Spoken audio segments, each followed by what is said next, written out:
Mustafa Kemal Atatürk adalah presiden penghancur Khalifah Utsmani. Dialah presiden pertama dari Republik Turki sekuler.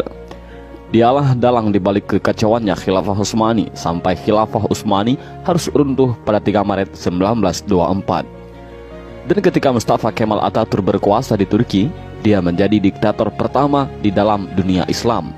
Dia memerintah dengan tangan besi. Habis semua umat Islam dalam genggaman tangannya. Tangannya berlumuran darah umat Islam yang menghendaki agar Khalifah Utsmani kembali menghiasi bumi Istanbul. Mustafa Kemal juga yang menghapus segala bentuk hukuman syariah.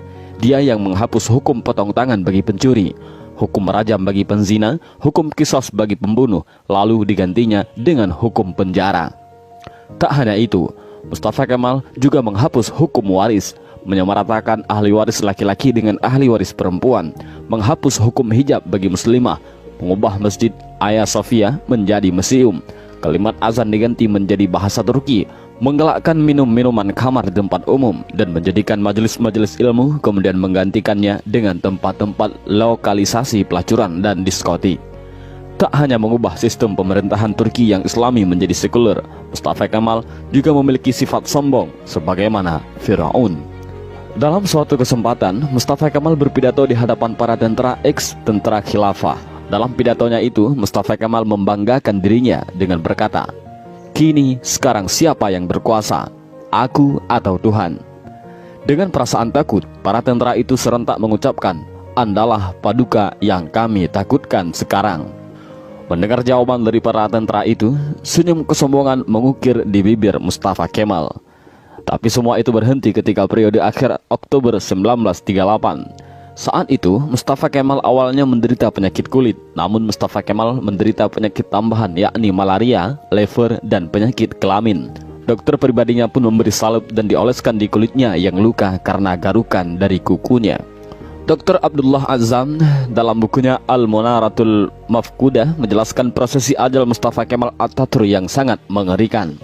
Menurut Dr. Abdullah Azzam, sebuah cairan berkumpul di perutnya secara kronis, ingatannya melemah, darah mulai mengalir dari hidungnya tanpa henti.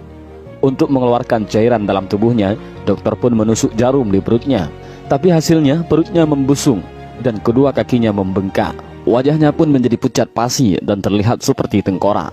Mustafa Kemal yang sedang sakit menderita itu, kesehariannya dilengkupi rasa panas yang luar biasa.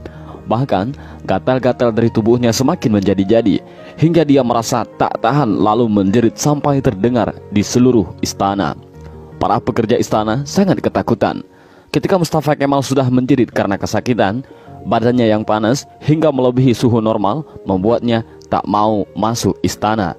Dia meminta dibawa ke tengah-tengah laut untuk menurunkan suhu tubuhnya, tapi suhu tubuhnya selalu naik dan malah panas. Syekh Dr. Said Husin Al-Afani dalam kitabnya Al-Jaza min Jinsil Amal mengisahkan bahwa sebenarnya Mustafa Kemal sudah mulai menderita kanker hati pada tahun 1936. Tapi anehnya para dokter yang mendiagnosa baru mengetahui Mustafa Kemal terkena kanker hati pada tahun 1938. Dan puncaknya, pada pagi hari tanggal 10 November 1938, Mustafa Kemal dinyatakan mati oleh tim dokter. Sakratul maut yang amat mengerikan bagi pengkhianat dan penghancur Khalifah Utsmani. Bahkan ketika akan proses pemakaman pun, para ulama Turki menolak untuk menyolatkan jenazah busuk Mustafa Kemal. Baru di hari ke-9, atas desakan dan permintaan dari adik perempuan Mustafa Kemal, barulah para ulama dan rakyat Turki mengkafani, menyolatkan dan menguburkan Mustafa Kemal. Tapi naas, ketika jenazahnya akan dimasukkan ke bumi, jenazahnya terlempar ke atas. Para penziarah dibuat repot oleh hal ini. Untuk para ulama sepakat untuk menimbun jenazah Mustafa Kemal dengan bebatuan di bukit di Ankara. Baru setelah 15 tahun matinya Mustafa Kemal, jenazahnya kembali untuk dikubur. Tapi lagi-lagi, bumi menolak jenazah Mustafa Kemal. Hingga akhirnya, jenazah Mustafa Kemal dimasukkan ke dalam Museum Etnografi di Ankara, Turki. Jenazahnya ditimbun dengan bebatuan marmer yang bobotnya sampai 44 ton. Dan jika Anda pergi ke Museum Etnografi di Turki untuk melihat makam Mustafa Kemal, para pemandu museum pasti akan menyemprotkan parfum yang paling wangi ke pakaian Anda. Sebab Jika Anda sudah mendekati makam Mustafa Kemal, pasti akan tercium bau yang lebih busuk dari bangkai. Pihak museum pun mengakui jika sumber bau busuk itu bukan dari WC ataupun septic tank yang bocor, melainkan di areal makam Mustafa Kemal Atatürk. Kisah ini memberikan i'tibar, seperti kata beberapa ulama, kalau kamu benci dan mencoba menjegal khilafah, maka kamu akan melawan Allah. Lihat kematian yang mengerikan menimpa Mustafa Kemal Atatürk, si penjegal dan penghancur khilafah Utsmani.